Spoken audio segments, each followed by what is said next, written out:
मैं अपने नगरों को भेजी था अरशद रात दूजे मैं नहीं जानता आन मैनू फद्या ना मेरे को मुकदमा ना डाणी ना देनी मैनू बड़ा परेशान किया इज्जत करते रहे ते नाल मेरे को 1500 रुपये लेंदे वो मैनू उत्थे जाके डक छड्या ते 2 घंटे अंदर ਪੁਲਿਸ ਵਾਲਿਆਂ ਨੇ ਕਿਹਾ चौकी हाँ जी हाँ ਸੱਚੇ ਤੁਸੀਂ ਕਹਿ ਰਹੇ ਸੀ ਨਾ ਪੁਲਿਸ ਵਾਲੇ ਇਹਨਾਂ ਨੇ ਪੈਸੇ ਕਿਉਂ ਦਿੱਤੇ ਇਹਨਾਂ ਨੂੰ ਡੱਕ ਦਿੱਤਾ ਪੈਸੇ ਨਹੀਂ ਦਿੱਤੇ ਤੇ ਜਿਹੜੇ ਦੇਣਗੇ ਉਹਨਾਂ ਛੱਡ ਦੇਣਗੇ ਨਹੀਂ ਦੇਣਗੇ ਉਹਨੂੰ ਡੱਕ ਦੇਣਗੇ देखें जीरो टॉलरेंस है ठीक और वायलेशन ऑफ एनी लॉ तो इस केस में अब ये आप देखें मेरा पॉइंट पहले भी यही था मेरा पॉइंट अभी भी ये है कि ये कंप्लेनेंट आए हैं ये मुनव्वर हुसैन साहब इनकी बात मैंने सुन ली अब क्या ये अपॉर्चुनिटी ऑफ बीइंग हर्ड जो है वो दूसरे फ्री को प्रोवाइड नहीं होनी चाहिए कि भाई आप आए आप हमें अपनी बात तो बताएं कि ये जो आप पे एलिगेशन रेज हो रहा है इसमें किस हद तक सच्चाई है किस हद तक सच्चाई नहीं है जो है सो हमें इन्होंने क्यों हमें इतना को ही टाइम चाहिए जब इन्होंने उन्होंने मांग लिया हम 1500 रुपया नहीं छोड़ा सर हमें इतना कोई सिर्फ टाइम चाहिए कि ये बुजुर्ग भी आएंगे वो दूसरा फ्रीक भी आएगा ठीक है दोनों की आपस में क्रॉस क्वेश्चनिंग हो जाएगी ये अभी आपके पास वन साइडेड स्टोरी है जो मैं आपको बात एक बार आपको रिपीटेडली मैं आपको एक चीज बता रहा हूँ सिर्फ ये आप समझ रहे हैं कि पुलिस वाले बड़े सुलझे हुए हैं नहीं मैं कभी नहीं मैंने कभी इतने बुलंदोबांग दावे नहीं किए बट पॉइंट ये है कि पुलिस वाले के पास अपॉर्चुनिटी ऑफ बीइंग हर्ड का कोई इख्तियार नहीं है उसका कोई राइट नहीं है उसका कि उसको भी सुन लिया जाए अगर सुनने के बाद कसूरवार निकल आता है पुलिस वाला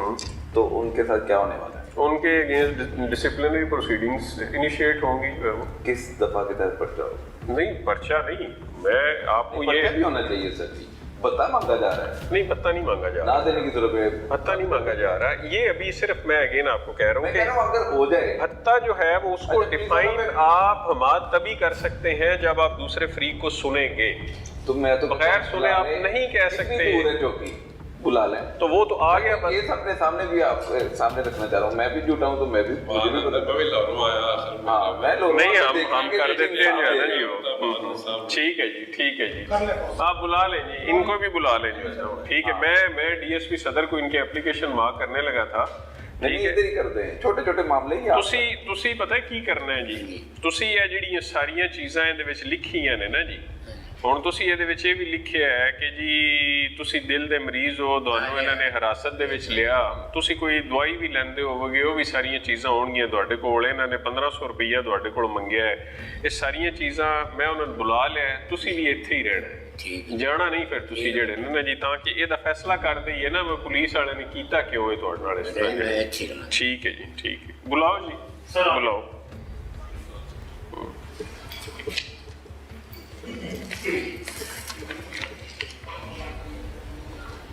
ਤੁਸੀਂ ਪਹਿਲਾਂ ਵੀ ਆਏ ਹੋ ਮੇਰੇ ਕੋਲ ਜਿਵੇਂ ਮੈਂ ਕਦੋਂ ਆਏ ਹੋ ਔਰ ਕਿਸ ਕੰਮ 'ਚੋਂ ਆਏ ਹੋ ਕੰਮ ਤੇ ਮੈਂ ਇਕੱਠੀ ਦਰਖਾਸਤ ਲਿਖੀ ਲੈਣ ਦੇਣ ਦੀ ਵੀ ਤੇ ਦੂਜਾ ਨਹੀਂ ਮੇਰੇ ਕੋਲ ਕਦੋਂ ਆਏ ਹੋ ਪਰਸੋਂ ਆਇਆ ਹਾਂ ਪਰਸੋਂ ਜੀ ਕਿੱਥੋਂ ਆਏ ਹੋ ਗਾਜਰ ਵਾਲੇ ਗਾਜਰ ਕਿਹੜੇ ਥਾਣੇ 'ਚ ਹੁੰਦਾ ਹੈ ਇਹ ਜਲਾਲਪੁਰ ਭਟੀਆ ਕੋਲ ਚੰਗਾ ਨਹੀਂ ਤੁਸੀਂ ਐਸਐਚਓ ਕੋਲ ਪਰਸੋਂ ਜੀ ਮੇਰੇ ਕੋਲ ਆਏ ਹੋ ਅੱਜ ਮੁੜ ਮੇਰੇ ਕੋਲ ਆ ਗਏ ਇੱਕ ਵਾਰੀ ਐਸਐਚਓ ਕੋਲ ਜਾਓ ਤੇ ਆਈ ਸਰ ਜੀ ਨਹੀਂ ਬੁਲਾਉਂਦੇ ਕਰਦੇ ਨਹੀਂ ਇਹ ਕਿਹੜੀ ਗੱਲ ਹੈ ਤੁਸੀਂ ਮੇਰੀ ਗੱਲ ਸੁਣੋ ਪਰਸੋਂ ਮੇਰੇ ਕੋਲ ਆਏ ਰਹੇ ਹੋ ਜੀ ਆਏ ਮੈਂ ਲੱਭ ਗਿਆ ਤੁਹਾਨੂੰ ਜੀ ਲੱਭ ਗਿਆ ਅੱਜ ਮੈਂ ਫਿਰ ਦੁਬਾਰਾ ਤੁਹਾਡੇ ਨਾਲ ਮੇਰੀ ਮੁਲਾਕਾਤ ਹੋ ਗਈ ਹੈ ਜੀ ਕਰਮਾਲੇ ਥਾਣੇ ਜਾਓ ਤਾਂ ਸਹੀ ਇੱਕ ਵਾਰੀ ਐਸਐਚਓ ਨੂੰ ਮਿਲੋ ਤਾਂ ਸਹੀ ਮੈਂ ਐਸਐਚਓ ਕੋਲ ਤੁਹਾਡਾ ਜੇ ਮੈਂ ਮੈਟਰ ਗੱਲਿਆ ਆਈ ਜਿਹੜੇ ਮੇਰੇ ਕੋਲ ਆਉਣੇ ਦੀ ਬਜਾਏ ਇੱਕ ਵਾਰੀ ਐਸਐਚਓ ਕੋਲ ਜਾਓ ਦੂਜੇ ਫਰੀਕ ਨੂੰ ਬੁਲਾਏ ਤੁਹਾਡੀ ਕੋ ਬਹਿ ਕੇ ਕੋਈ ਗੱਲਬਾਤ ਕਰਾਏ ਜਿਹੜੇ ਨੇ ਤੁਹਾਡਾ ਜਿਹੜਾ ਲੈਣ ਦੇਣ ਵਾਲਾ ਮਸਲਾ ਉਸ ਨੂੰ ਹੱਲ ਕਰਵਾ ਛੜਿਓ ਜਿਹੜੇ ਮੇਰੇ ਕੋਲ ਜਿੰਨੀ ਵਾਰੀ ਆਓਗੇ ਮੇਰੇ ਕੋਲ ਦੋ ਹੀ ਹੱਲ ਨੇ ਨਾ ਜਾਂ ਮੈਂ ਥਾਣੇ ਵਾਲਿਆਂ ਨੂੰ ਦਰਖਾਸਤ ਮਾਰ ਕਰਾਂਗਾ ਜਾਂ ਮੈਂ ਡਿਪਟਿੰਗ ਕਰ ਸਕਦਾ ਉਹਨਾਂ ਦੇ ਵਿੱਚੋਂ ਹੀ ਕਿਸੇ ਨੇ ਫਰੀਕ ਨੇ ਉਹਨਾਂ ਦੇ ਅਫਸਰਾਂ ਜੀ ਬੁਲਾ ਕੇ ਤੁਹਾਨੂੰ ਸੁਣਨਾ ਹੈ ਨਾ ਇਹ ਵੀ ਤੁਹਾਡੀ ਦਰਖਾਸਤ ਮੈਂ ਐਸਐਚਓ ਕੋਲ ਗੱਲਣ ਲਗਾ ਇੱਕ ਵਾਰੀ ਥਾਣੇ ਜਾਓ ਤੁਸੀਂ ਜੇ ਤੁਹਾਡਾ ਮਸਲਾ ਨਾ ਹੱਲ ਹੋਇਆ ਤਾਂ ਮੈਂ ਇੱਥੇ ਹੀ ਆ ਜਿਹੜੇ ਮੇਰੇ ਕੋਲ 100 ਵਾਰੀ ਆਓ ਲੇਕਿਨ ਥਾਣੇ ਹੋ ਕੇ ਆਓ ਇੱਕ ਵਾਰੀ ਸਰ ਜੀ ਮੈਂ 2 ਮਹੀਨੇ ਹੋ ਗਏ ਮੈਂ ਖਰੇ ਕਿਤਨੀ ਦਫਾ ਗਿਆ ਕੋਈ ਸੁਣਦੇ ਹੀ ਨਹੀਂ ਪਹਿਲੀ ਦਰਖਾਸਤ ਵਾਲੇ ਦਾ ਮਾਮਲਾ ਹੱਲ ਹੋ ਗਿਆ ਉਹਦੇ ਖਿਲਾਫ ਪਰਚਾ ਹੈ ਜੋ ਉਹਦੇ ਡੇ ਬਣਾਓ ਜਾਂ ਇਹਨਾਂ ਵੀ ਮਾਮਲੇ ਖੜ੍ਹੇ? ਮੈਨੂੰ ਸਮਝ ਆ ਗਈ ਨਾ, ਮੈਂ ਇਸੇ ਤੋਂ ਤੇ ਮੈਂ ਉਹਨਾਂ ਦੀ ਹੁਣ ਸ਼ਕਲ ਤੋਂ ਵਾਕਿਫ ਆ ਨਾ, ਮੈਨੂੰ ਇਤਨਾ ਕੁ ਯਾਦ ਰਹਿ ਜਾਂਦਾ ਬੰਦਾ ਜਿਹੜਾ ਦੂਜੀ ਤੀਜੀ ਵਾਰੀ ਮੇਰੇ ਕੋਲ ਆ ਰਿਹਾ ਜਿਹੜਾ ਨਾ ਮਸਲਾ ਹੱਲ ਹੋਇਆ ਤਦ ਹੀ ਤੋਂ ਥਾਣੇ ਜਾ ਨਹੀਂ ਨਾ ਰਿਹਾ ਜਿਹੜੇ ਨੇ ਕਿ ਜੀ ਇਹ ਵੀ ਮੈਂ ਇੱਥੋਂ ਮਾਰ ਕਰਵਾ ਕੇ ਤੁਸੀਂ ਥਾਣੇ ਜਾਓ, ਠੀਕ ਹੈ ਜੀ, ਥਾਣੇ ਹੀ ਤੁਹਾਡਾ ਮਸਲਾ ਹੱਲ ਹੋਣਾ ਔਰ ਹੋਏਗਾ। ਮੈਂ ਇੱਥੇ ਬੈਠਿਆ ਨਾ, ਮੈਂ ਮਤਲਬ ਥਾਣੇ ਨੂੰ ਮੈਂ ਆਪੇ ਸੁਪਰਵਾइज ਕਰ ਲਾਂਗਾ, ਨਾ ਹੋਇਆ ਤਾਂ ਮੇਰੇ ਕੋਲ 100 ਵਾਰੀ आओ 1000 ਵਾਰੀ आओ ਜਿਹੜੇ। ਠੀਕ ਹੈ ਜੀ।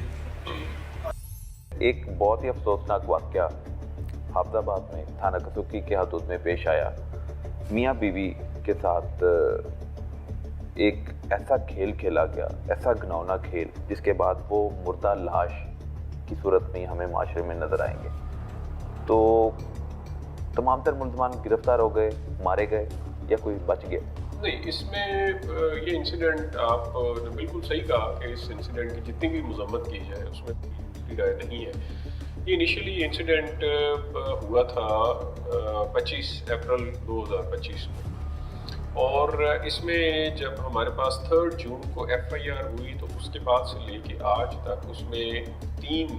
एक्यूज जो है, जो नॉमिनेटेड एक्यूज थे, वो पुलिस इनकाउंटर्स में एलिमिनेट हुए हैं। एक एक्यूज्ड अभी बाकी है जिसके ऊपर डिस्ट्रिक्ट पुलिस भी काम कर रही है, दिन रात काम कर रही है, और जिसके ऊपर CCD भी इंडिपेंडेंटली काम कर रही है। तो मुल्ज़म की गिरफ्तारी मुमकिन नहीं हो पाई।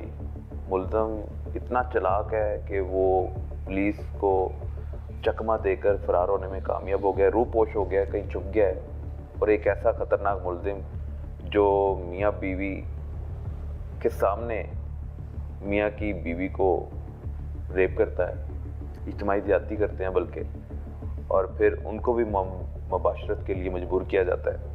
और वो एक वीडियो भी बना लेते हैं। तो वो माशरे में जो जिंदा है वो किसी और को भी नुकसान पहुंचा सकता है। एक तो आप क्वेश्चन बड़ा रेलिवेंट है, इसमें मैं एक चीज़ आपको ज़रूर ऐड ऑन करना चाहूँगा। इसमें जो चारों एक्यूज थे, चारों एक्यूज को मैं इक्वली रिस्पॉन्सिबल समझता हूँ।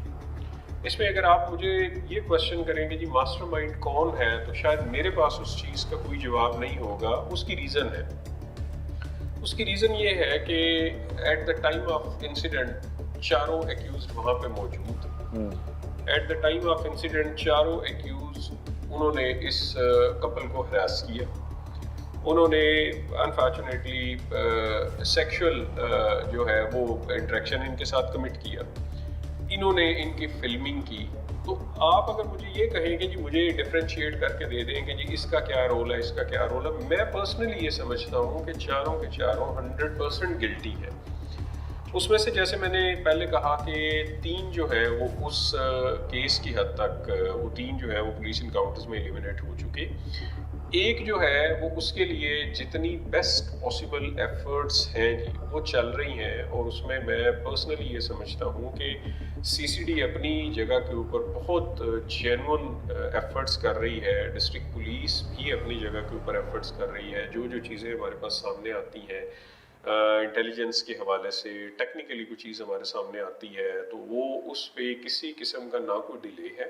और ना ही हमें ये केस भूला है। इसमें हमारी पूरी कोशिश है कि इसको हम लोग 100% इस केस को हम लोग